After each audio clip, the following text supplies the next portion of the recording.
Assalamualaikum warahmatullahi wabarakatuh.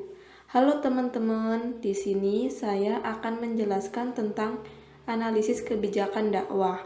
Dimulai dari pengertiannya, apa saja yang akan dipelajari, mengapa perlu mempelajari, manfaat dan contoh kasus dari analisis kebijakan dakwah.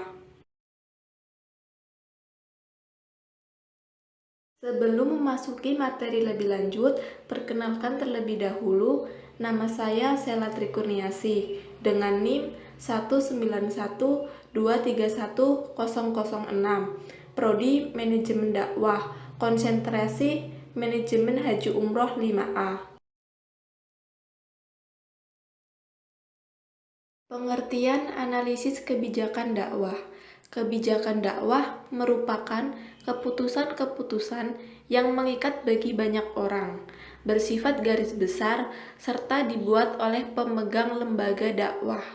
Analisis kebijakan dakwah merupakan suatu aktivitas yang menyelaraskan permasalahan yang sedang dihadapi, yang kemudian menghasilkan suatu keputusan yang telah disepakati, sehingga dapat disebarluaskan dan diperbaiki pada masa yang akan datang.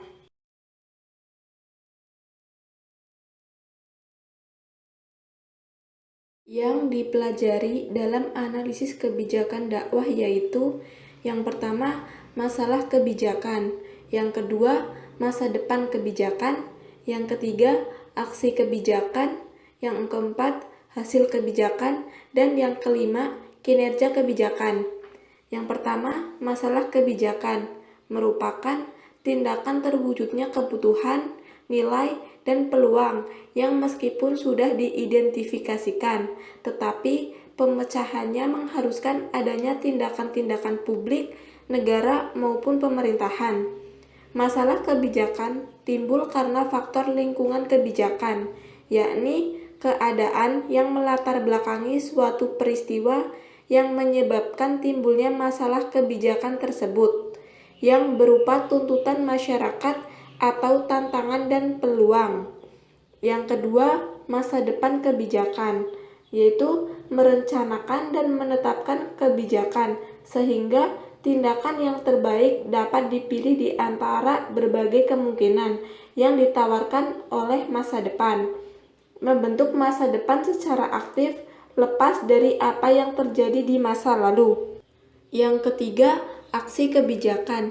Transformasi informasi mengenai kebijakan di masa depan ke dalam informasi mengenai aksi-aksi kebijakan yang akan menghasilkan keluaran yang bernilai untuk merekomendasikan suatu tindakan-tindakan kebijakan khusus.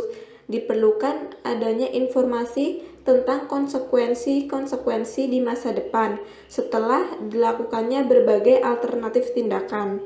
Yang keempat, hasil kebijakan merupakan akibat-akibat yang terjadi dari serangkaian tindakan kebijakan yang telah dilaksanakan.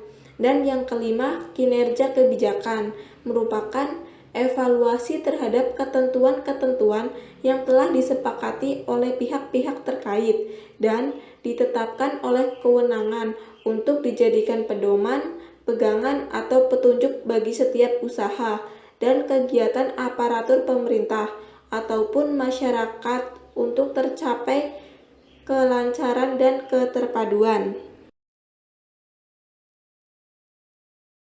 Mengapa perlu mempelajari analisis kebijakan dakwah terkait profesi manajemen dakwah?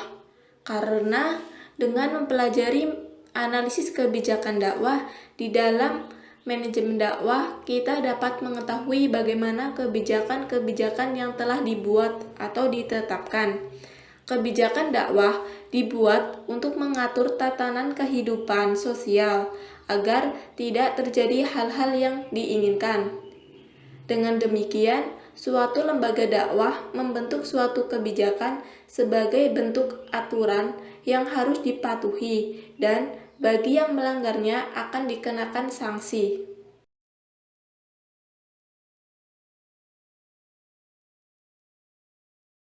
Manfaat dari analisis kebijakan dakwah. Yang pertama, untuk mengembangkan ilmu pengetahuan. yaitu menempatkan kebijakan sebagai variabel terpengaruh atau dependent variable, sehingga berusaha menentukan variabel pengaruhnya atau independent variable. Yang kedua, membantu para praktisi dalam memecahkan masalah. Dasar teoritis untuk membuat kebijakan yang baik dan memperkecil kegagalan dari kebijakan. Yang ketiga, berguna untuk tujuan politis. Kebijakan politik yang disusun melalui proses yang benar dengan dukungan teori yang kuat memiliki posisi yang kuat terhadap kritik dari lawan politiknya. Kebijakan tidak mudah dicabut karena alasan kepentingan sesaat lawan politik.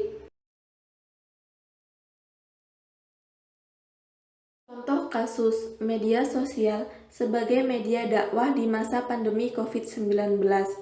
Adanya pandemi COVID-19 pada saat ini mengakibatkan semua kegiatan yang biasanya dilakukan secara langsung sekarang harus dilakukan secara online atau daring, seperti kegiatan dakwah yang dilakukan melalui media sosial.